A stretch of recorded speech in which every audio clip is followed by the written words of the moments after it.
Purim, ou les sources de la joie du mois d'Adar. La Torah accorde une importance primordiale à la joie. La joie, ce n'est pas seulement un état d'âme qui nous échappe ou un art de vivre qui nous aide à surmonter les épreuves de la vie, mais la joie est une composante essentielle dans le perfectionnement de l'être juif. Ainsi, le rite, l'accomplissement des mitzvot, ne peuvent atteindre leur plénitude sans le sentiment fort de la joie. Le Deutéronome ira jusqu'à appeler des sanctions sur quiconque contre quiconque servirait l'Éternel en l'absence de joie. Tahat asher lo avadta et Hashem elokecha besimcha uftuv levav. Deutéronome 28, verset 47. Si ceci est valable toute l'année, en toutes circonstances, l'absence de joie le devient encore plus pendant le mois d'Adar. C'est bien au cours de ce mois d'Adar, et c'est le mois qui est la source première de la joie dans laquelle le juif va puiser ses forces tout au long de l'année. Dis-moi comment il est ton Adar et je te dirai dans quel état de joie tu es toute l'année. Cependant, en quoi et pourquoi Purim, qui tombe le 14 Adar, est-il capable de laisser cette empreinte sur nous, alors que souvent la joie est la conséquence d'un événement qui nous est extérieur, un état d'âme qui dépend étroitement des circonstances et des faits que nous subissons au quotidien. Le roi David, d'ailleurs, rattachait étroitement la joie et la foi. Il ne peut y avoir de joie, dit le roi, sans la foi, et vice-versa. Et Ivdu et Hashem besimcha. Et Ivdu, avoda, servez Dieu, le service divin, dans la joie. Psaume 100. C'est seulement lorsque le peuple d'Israël, à la sortie d'Égypte, eut foi en Dieu, lors de l'Exode, qu'il avait alors entonné le cantique de la mer Rouge. La joie de chanter est provenue de la foi qu'ils avaient en Dieu. Vaya Aminu Bachem, ils eurent foi en Dieu, suivi du cantique Az Yashir Moshe, alors Moïse chantera. Ce qui mine l'homme moderne, c'est la solitude dans laquelle il vit. Une existence embourbée sur elle-même, une existence incapable de se sortir du soi. On ne comprend rien à la civilisation moderne si l'on n'admet pas d'abord qu'elle est une conspiration universelle, un complot contre toute espèce de vie intérieure. Hélas, la liberté n'était qu'en nous, et on ne l'a pas vue, écrivait Bernanos. Et si Shabbat, un jour sans télé, un jour sans tabac, un jour sans voiture, un jour sans téléphone portable, était le premier pas vers la reconquête de soi-même? Ne pas voyager ce jour-là, cela veut dire entrer en soi. Ne pas se laisser disperser.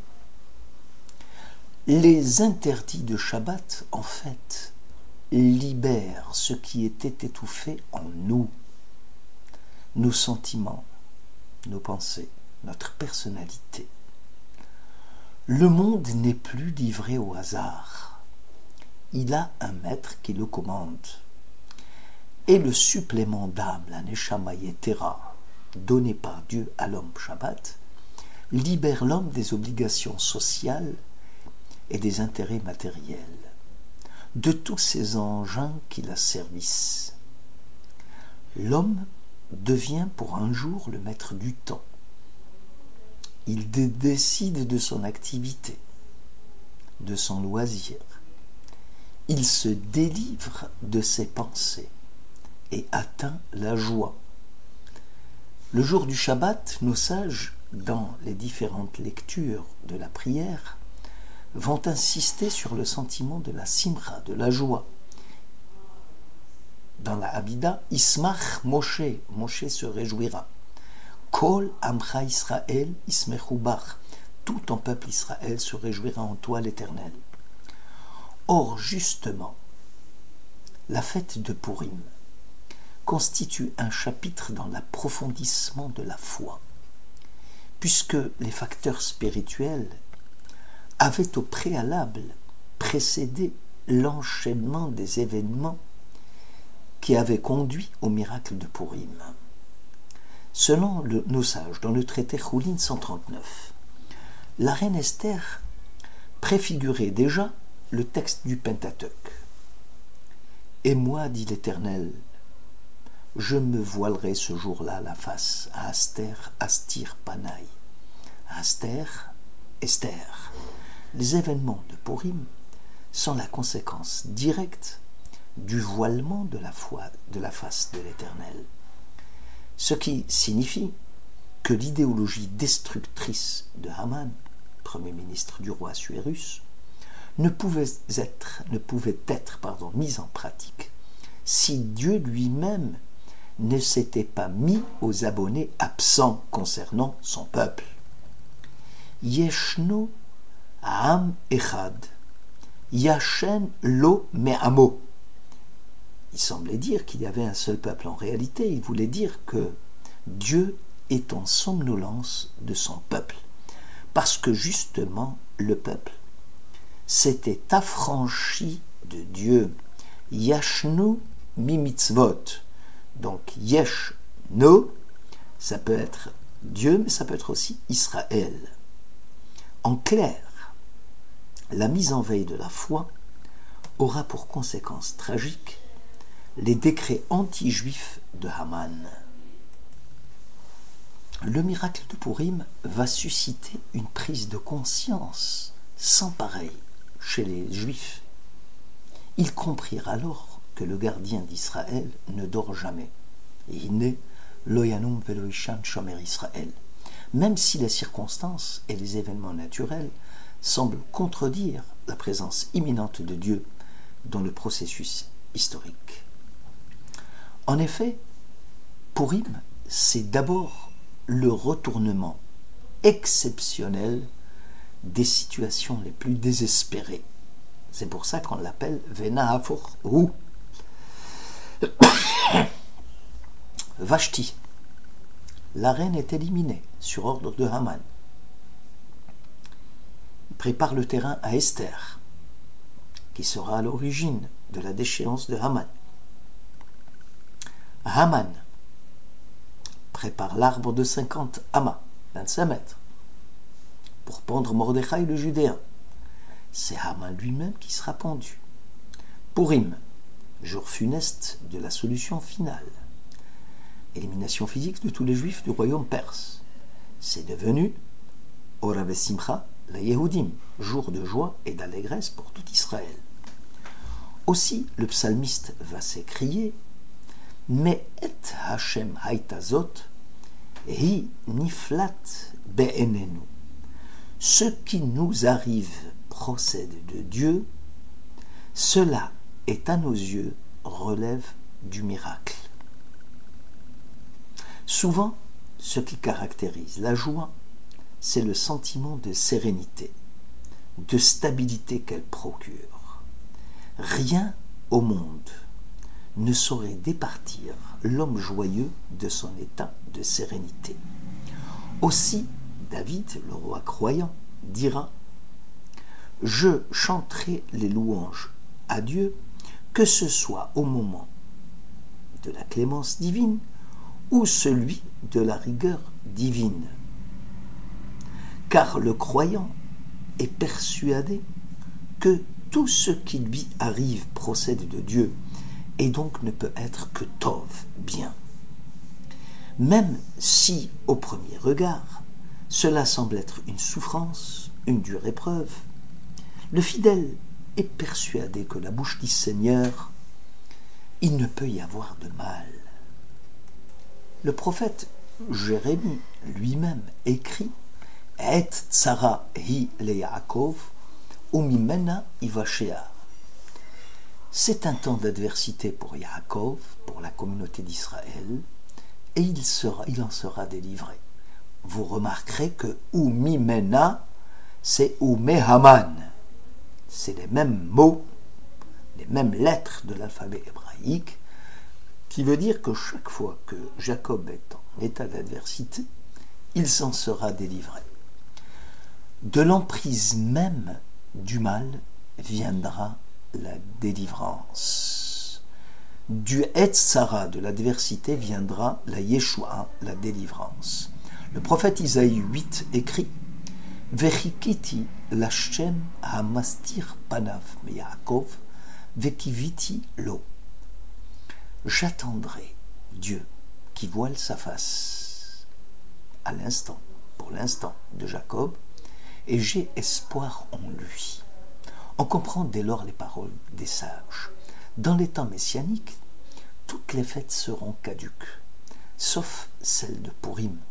Car, dit le Talmud, traité Pesachim 50, dans les temps messianiques, Dieu sera un, et son nom sera un.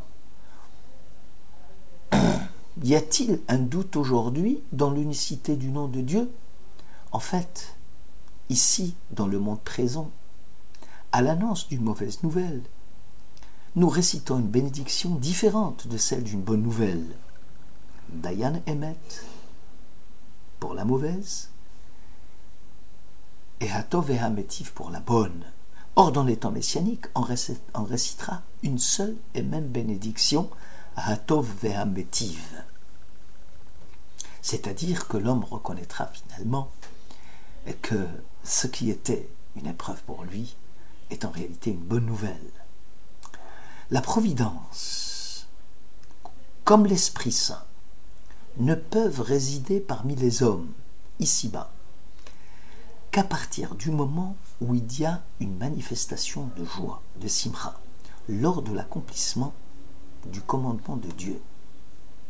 L'Éternel a dit « Ve'asuli mikdash ve'shachanti betocham » Vous me ferez un sanctuaire et je résiderai en vous, dit l'Exode 25. Habiter, résider, se dit en hébreu ladour, adour. C'est la même racine étymologique que Hadar.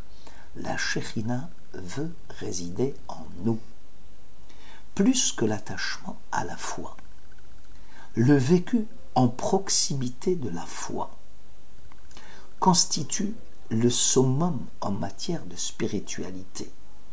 La faute, le péché, qui constituait une entrave à toute démarche de recherche spirituelle, car la faute m'éloigne du giron de la Shekhinah, alors que la mitzvah m'en rapproche.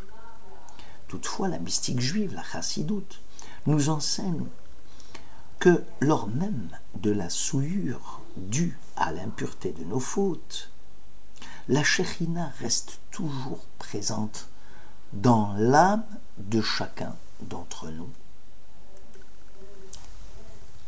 Il n'est pas donné à tout un chacun d'entre nous d'escalader les pics abrupts de la spiritualité.